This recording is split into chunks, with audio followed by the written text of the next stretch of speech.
ஊரடிச்சு உலையில போட்டு ஊழல் மேல ஊழலா செஞ்சுக்கிட்டு ஓசி பஸ் 1000 ரூபாய் கேஸ் இப்படியெல்லாம் பேச தெரியாதுதான்.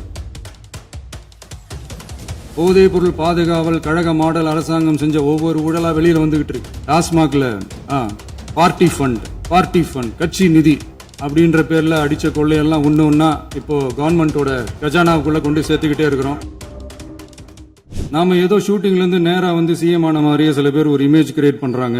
அவங்களுக்கு அவங்க ஆசைப்படுற லாங்குவேஜ்லயே சொல்றோம், அது வெறும் ரியல் கிடையாது.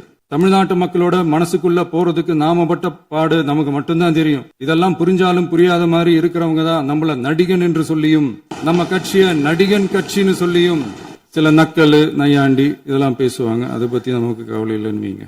இத்தனை கேள்வி நம்மளை பார்த்து கேட்கறாங்களே, ஒரே ஒரு கேள்விதான் நான் கேட்கணும்னு தோணுது. போலீஸ் டிபார்ட்மெண்ட்டை கையில வச்சுக்கிட்டே பிகினிங்லயே இனிஷியல் ஸ்டேஜ்லயே இந்த போதைப் பொருள் நடமாட்டத்தை ஏன் கண்ட்ரோல் பண்ணல? மனசாட்சி உள்ளவங்க இந்த பிரச்சனையெல்லாம் ஏன் நடக்குதுன்றது அவங்களுக்கே நல்லா தெரியும். இன்னைக்கு வந்து சட்டம் ஒழுங்கை பத்தி கேள்வி கேட்க கூடாதா அப்படின்னா தாராளமா கேட்கலாம். இது ஜனநாயக அரசு, மன்னராட்சி எல்லாம் கிடையாது, மனசாட்சி உள்ள மக்களாட்சி.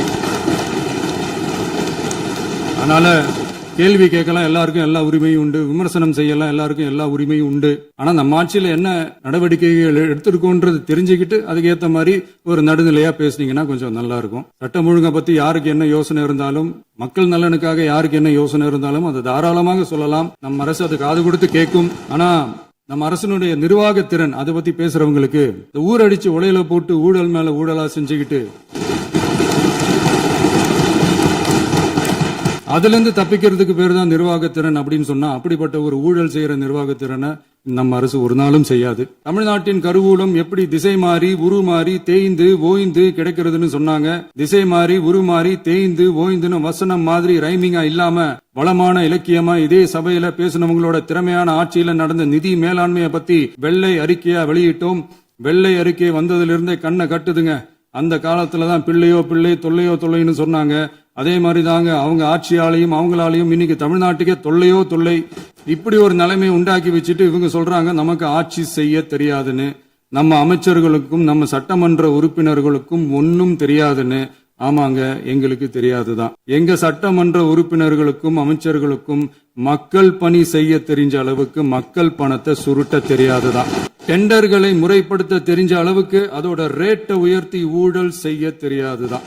பதவி உயர்வு வழங்கவும் பணி இடமாற்றம் கலந்தாய்வு நடத்தவும் தெரியுமே தவிர பதவி உயர்வுக்கும் பணியிட மாற்றத்திற்கும் பணம் பறிக்க தெரியாதுதான். புதிய பணியிடங்கள் உருவாக்க தெரியுமே தவிர அந்த பணியிடங்களை பணத்துக்கு விற்க தெரியாதுதான். கோயில்கள்ல நடக்கிற நிர்வாக சீர்கேட்டை தடுக்க தெரியுமே தவிர கோயில் பணத்தை கொள்ளையடிக்க தெரியாதுதான்.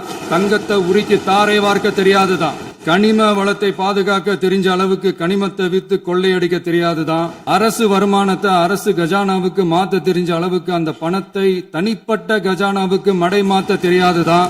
போதை கலாச்சாரத்தை தடுக்க தெரிஞ்சவங்களுக்கு போதை கலாச்சாரத்தை வளர்க்க தெரியாதுதான். நம்ம குடும்பத்துல இருக்கிற பாட்டி அம்மா அக்கா தங்கச்சி குழந்தைங்களை பெண்களை மதிக்க தெரிஞ்சவங்களுக்கு ஓசி பஸ் 1000 ரூபாய் கேஸ் இப்படியெல்லாம் பேச தெரியாதுதான். அதனாலதான் சொல்றோம், எங்களை பார்த்து எதுவும் தெரியாதுன்னு சொல்றவங்களுக்கு சொல்றோம், இதெல்லாம் எங்களுக்கு தெரியாதுதான். உங்களை மாதிரி முறைகேடுகளை செய்யறத நாங்க தெரிஞ்சுக்கவும் போறதில்ல, தெரிஞ்சுக்கவும் ஆசைப்படல. அத கடைசி வரைக்கும் எங்களுக்கு தெரியாமலே இருந்துட்டு போகட்டும். அதனால நாங்களும் எங்க மக்களும் வெரி வெரி ஹாப்பி தான். தினசரி முக்கிய செய்திகள் மற்றும் அப்டேட்களுக்கு TN Wire News சேனலை ஃபாலோ செய்யுங்கள்.